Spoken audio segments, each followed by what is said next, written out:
Assalamualaikum warahmatullahi wabarakatuh. Alhamdulillahilladzi faddala bani adama bil ilmi wal amal ala jami'il alam. Wassalatu wassalamu ala sayyidina Muhammadin sayyidil arabi wal ajam wa ala alihi wa ashabihi ya nabiyil ulumi wal hikam, amma ba'd. Al-mukarramun, para alim, para ulama, para kiai linangkung dumateng panjenenganipun Rama Kyai Haji Muhammad Yusuf MA selaku Wakil Rais Suriah Pengurus Cabang Nahdlatul Ulama Kabupaten Gunung Kidul. Yang terhormat, yang kami hormati Bupati Gunung Kidul Bapak Haji Sunaryanta yang tadi sudah berkenan menyampaikan sambutan. Yang kami hormati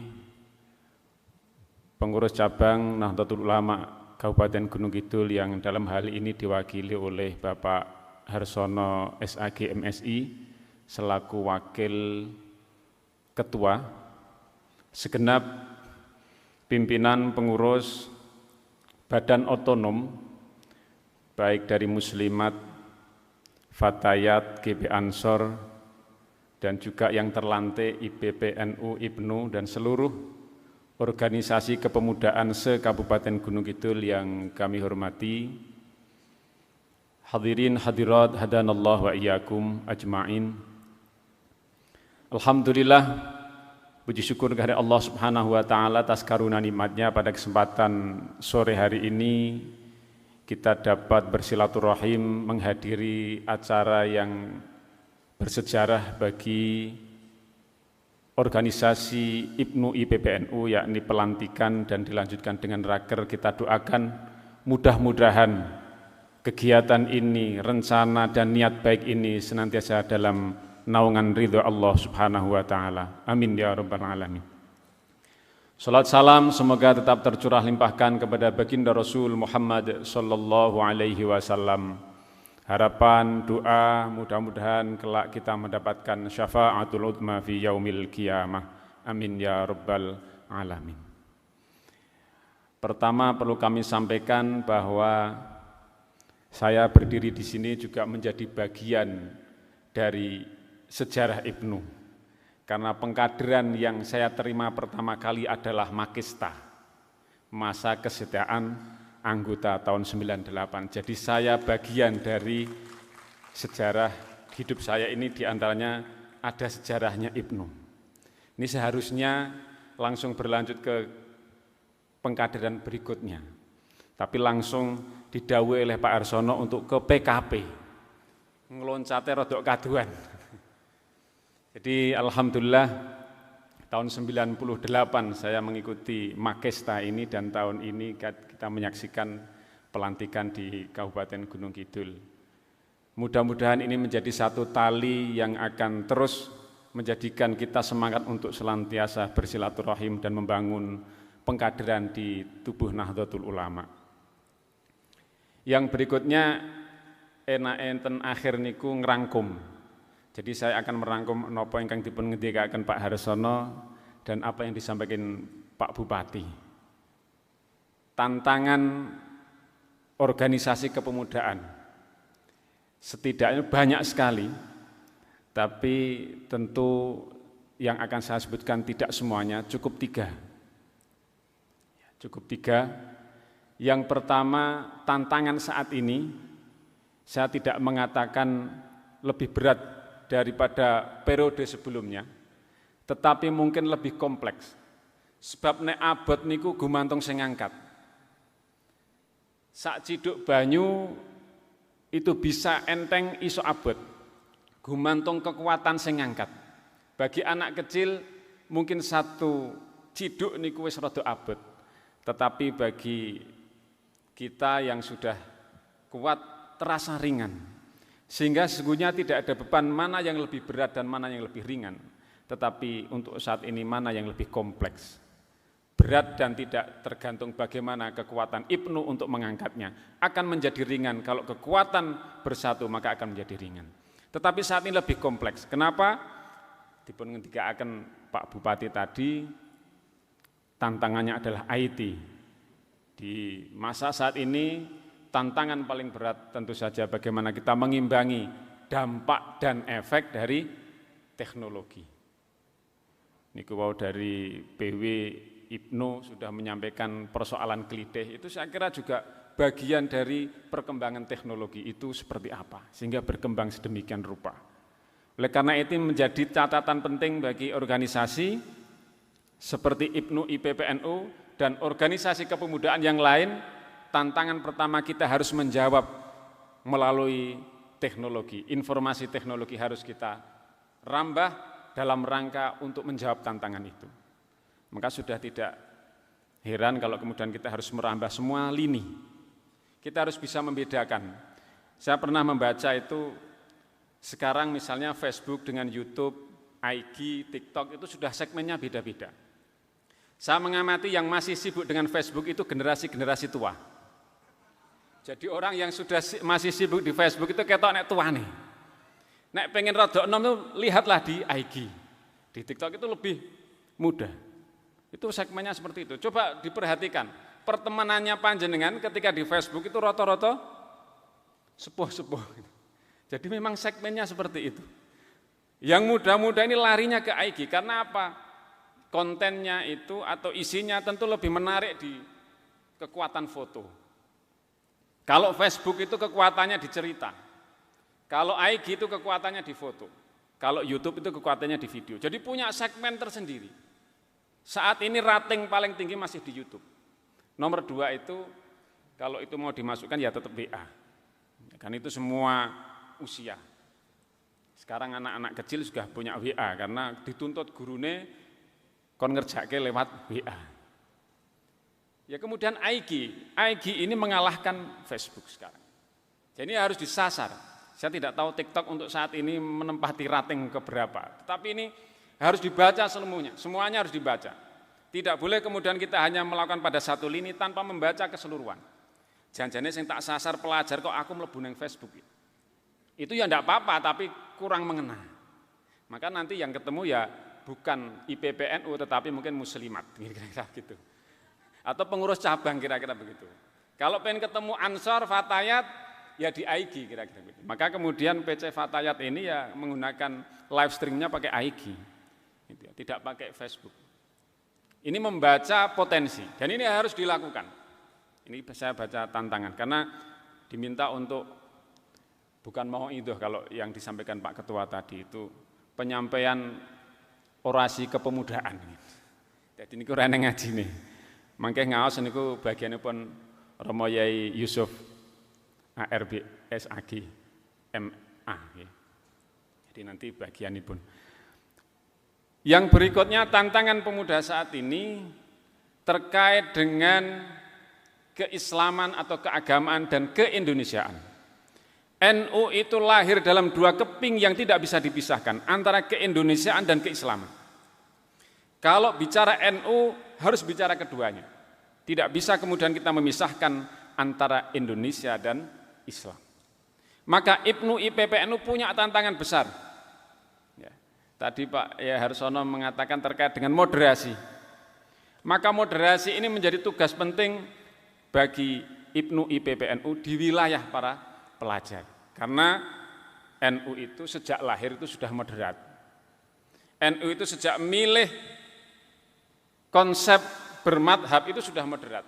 Bagaimana milih 4 madhab, bagaimana milih teologinya terkait dengan Asy'ariyah dan Maturidiyah, itulah sejak awal pilihan itu sudah moderat. Karena dua hal Maturidiyah dan Asy'ariyah itu memang yang paling moderat. Madhab juga demikian, titik yang paling moderat adalah di 4 madhab itu.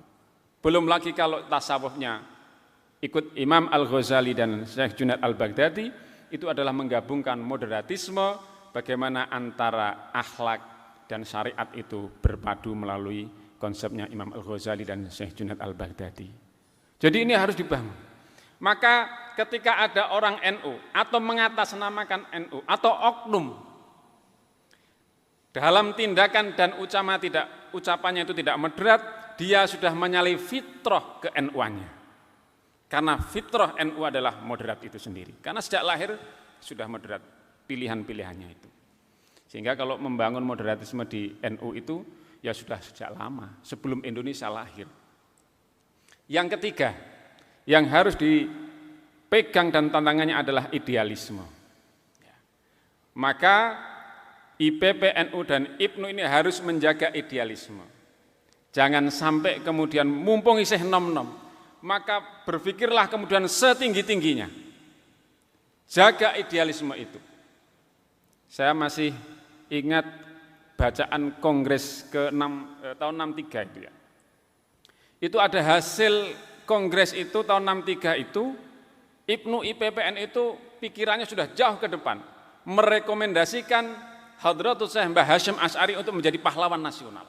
Itu dari IPNU, IPPNU. Jadi pemikirannya, idealismenya tinggi sekali. Maka ini harus dijaga. Sekarang tantangannya adalah bagaimana OKP, organisasi kepemudaan ini menjaga idealismenya. Isih nom ya kudu tetap idealis. Jadi kok koyok kemajuan? Tidak kemajuan karena memang pikirannya jauh ke depan. Dan ini harus dijaga betul. Ini tantangan kita. Jangan sampai kemudian organisasi seperti IPNU, IPPNU menjadi pragmatis, tapi harus idealis. Jadi gawe program niku yo sing dhuwur-dhuwur apa-apa. Ya 1-2 yang tinggi gitu loh. Jadi kalau ada syair itu mengatakan ahyanan tahtaju lil harbi. Satu saat Anda ini harus berlari. Kenapa? Biar kita kemudian litaro saya jadi man khalfaha. Agar kamu bisa melihat siapa yang bisa mengikuti di belakangmu. Jadi Pak Ketua ini satu kali harus punya program yang idealis. Engko iso didelok, sing iso mengikuti idealisme anak muda seperti apa. Nek gur mlaku, kabeh ketok barengi. Tapi begitu kita satu kali lari akan kelihatan seberapa kekuatan di belakang kita. Ojo-ojo aku melayu gur dhewean, ternyata yang lain hanya kuat untuk berjalan, tidak kuat untuk berlari. Maka syair Arab itu mengatakan ahyanan tahtaju lil harbi faqat. Sesekali kamu harus berlari untuk melihat siapa yang berani mengikuti di belakangmu. Ketua terlantik harus berani berlari. Dilihat pengurus yang dilantik tadi ini yang mampu mengikuti untuk berlari berapa orang. Inilah idealisme. Oleh karena itu 3 hal ini yang perlu kita camkan dan ini semua organisasi saya kira perlu menjaga semangat 3 hal itu di samping banyak nilai-nilai yang lain. Yang berikutnya ini tantangannya, sekarang solusinya. Bagaimana berorganisasi itu? Saya mengutip satu makalah dalam satu flyer itu mengatakan landasan pengabdian itu ikhlas. Pilarnya adalah kerendahan hati dan budi pekerti. Rawahu Gus Lutfi Haris Mahfud. Itu kata-katanya Ketua GP Ansor. Jadi katanya pengabdian itu landasannya ikhlas. Nek ora ikhlas ya ning NU arep ikhlas niku ora ikhlas arep oleh apa? Saya dulu di IPNU itu menjadi bendahara. Salah satu jabatan yang saya takuti itu bendahara. Ora dong duit, ngitung duit ra iso. Tapi ternyata menjadi pengurus bendahara di NU itu enak, Pak. Sebab ora ono sing dihitung kira-kira gitu. Jadi programnya rampung, duitnya ora ono gitu. Waktu itu, tapi saya enggak tahu sekarang gitu. Jadi waktu itu pikiran saya waduh abot jadi bendahara, tapi ternyata begitu dijalani paling enteng. Sebab orang ngelola duit ora ono duit wong pelajar-pelajar. Waktu itu hanya sekupnya Kombes, Komisariat Besar di Jember. Ya.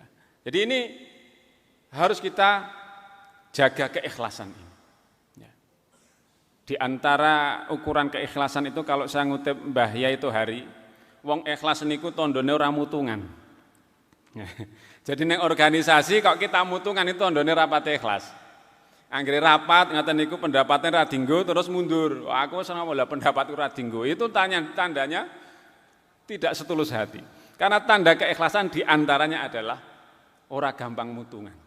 Gitu. Ora gampang mutungan. Ini yang harus dipegang oleh kita semuanya bagaimana mengelola organisasi apalagi sebesar NU di wilayah IPNU dan IPPNU, tentu prinsip-prinsip itu harus dijaga, keikhlasan. Yang kedua, jagalah dengan cinta. Ini yang kekuatan cinta ini menjadi tinggi. Ya. Jadi kekuatan cinta ini menjadi tinggi. Maka gunakan kesempatan menjadi pengurus IPNU IPPNU itu dengan sebaik-baiknya. Ya. Hubbuki mithlul mauti wal wiladah. Mencintaimu itu seperti kelahiran dan kematian. Sa'bun bi ayyu'ada marratain, yang tidak akan pernah berulang 2 kali. Itu loh. Jadi kita mencintai organisasi, besok tidak akan bisa mengulangi jadi ketua IPNU lagi. Maka gunakan sebaik-baiknya. Seperti kematian dan kelahiran. Orang tidak bisa lahir 2 kali. Orang tidak akan bisa mati 2 kali. Maka yang ada adalah sa'bun bi ayyu'ada marratain, tidak akan terulang lagi, gunakan sebaik-baiknya. Tetapi hub dengan penuh kecintaan. Cinta dengan kecintaan itu maka akan mengangkat semuanya. Saya masih ingat di buku apa itu ya, miliknya Hawkins itu ya, Letting Go. Nah, Letting Go. Buku Letting Go itu buku bahasa Inggris, tapi saya bacanya yang terjemah. Terjemahannya itu diterjemahkan oleh seorang santri, tebal sekali. Itu setiap hari itu membaca Ya Latif di makamnya Mbah Marzuki Giriloyo, itu tidak kurang dari 1000 berapa gitu. Setiap hari dia menerjemahkan buku Letting Go miliknya Hawkins. Nah, dia mengatakan begini di antaranya. Kekuatan cinta itu seperti air laut pasang yang mampu mengangkat kapal-kapal di atasnya. Ketika pasang maka kapal sebesar apapun akan terangkat. Itulah kekuatan cinta. Jadi ketika orang itu sudah cinta, mencintai betul dengan organisasi ini, maka semuanya akan terangkat menjadi mudah. Itu kata Hawkins. Ya. Jadi nanti bisa ada bukunya Letting Go, itu masih belum lama terbit. Itu bisa dibaca. Jadi kekuatan cinta luar biasa untuk kemudian membangun organisasi seperti IPNU IPPNU. Apalagi ini anak-anak muda ya. Jadi cintanya itu ojo ganggu pasangan nih kan begitu. Tetapi ke organisasi ini yang harus betul dicurahkan. Ini insya Allah seperti air laut pasang akan mengangkat, semuanya akan menjadi mudah dengan kekuatan cinta itu. Rekan-rekan kita yang kami muliakan, terakhir saya ingin mengutip satu hadis ben ketok nek mau itu. Mengutip hadis yang ini ditulis oleh Mbah Hashim ketika menulis Risalatu Ahli Sunnah wal Jamaah. Beliau mengutip satu hadis begini. Nabi berkata, ana amurukum bi khamsin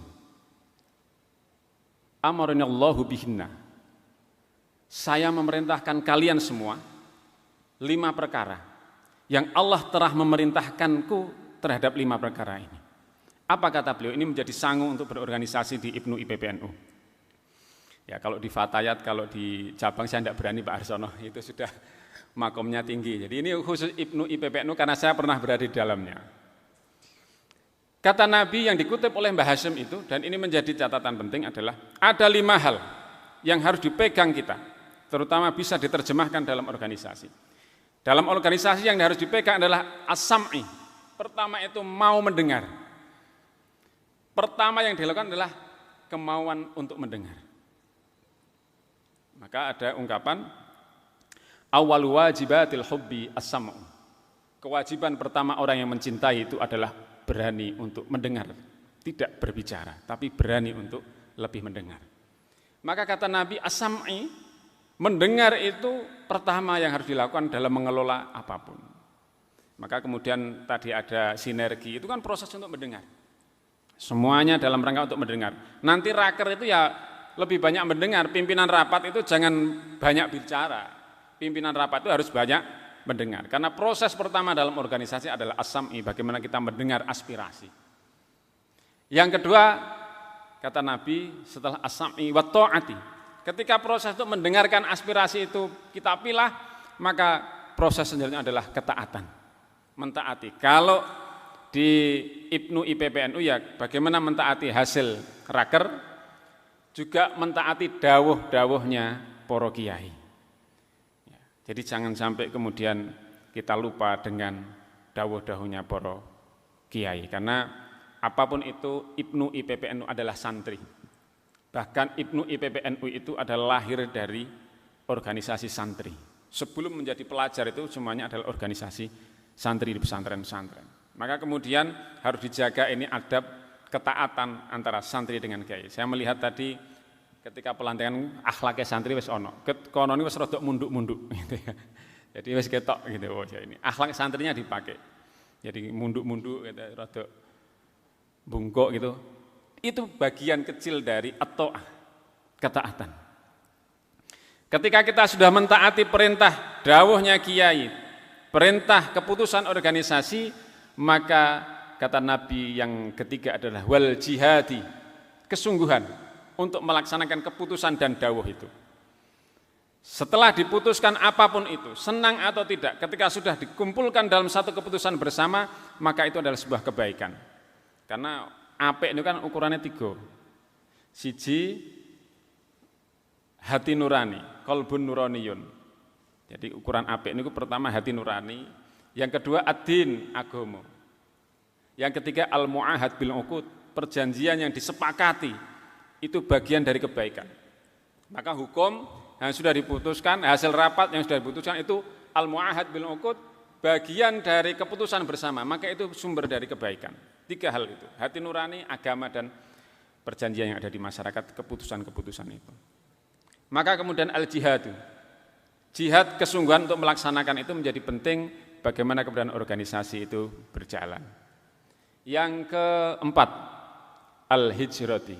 Nah ini, tantangan hijrah. Sekarang terma hijrah, kalimat hijrah itu sudah dalam tanda kutip dibajak oleh sebagian orang yang kemudian baru mengenal agama, dia menganggap hijrah, dan karena hijrah itu dia menganggap paling benar.